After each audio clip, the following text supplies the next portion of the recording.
Un rekur jau var redzēt ļoti izteiktu hidrofobu uz stīkla. Skatāmies, kā ir uz kapota.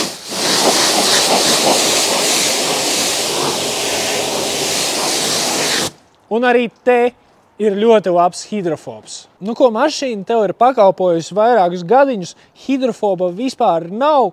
Spīdums lakai lēnām sāk pazust, neizskatās vasarā vairs tik forši. Mēs esam nomazgājuši kārtīgi šo mašīnu ar kontaktmazgāšanu, tikko noņēmām bitumu, un tagad, kamēr virsbūve ir slapja, klājam virsū plēšu spīdumu. Pastamies, kāds hidrofobs ir pirms tam. Nekāds. Viss tādos poļķos notek nost un pat nenotek nost paliek. Un stiklam arī viss ir tāds milzīgs pleķis. Tāpēc atrisināsim to. Ņemam izsmidzinātāju un taisnās kustībās klājam virsū. Un uzreiz jau var redzēt efektu. Ārkārtīgi maz aizgāja līdzekļa, tikai trešdaļa.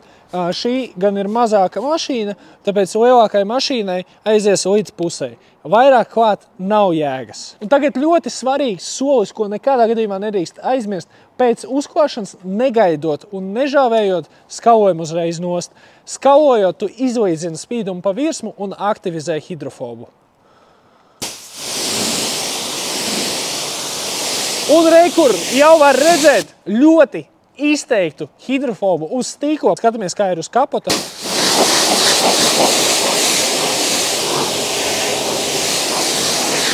Un arī te ir ļoti labs hidrofobs. Šai mašīnai ir 10 gadi, un tā ir bijusi mazgāta tikai birstēs, kas ir, protams, virsbūvē ļoti slikti, un tāpēc pēc pilnas mašīnas attīrīšanas virsma uz tausti bija tāda grubuļaina. Tagad uz tausti var just, ka virsma ir palikusi daudz slidināka, un hidrofobs efekts ir ļoti izteikts.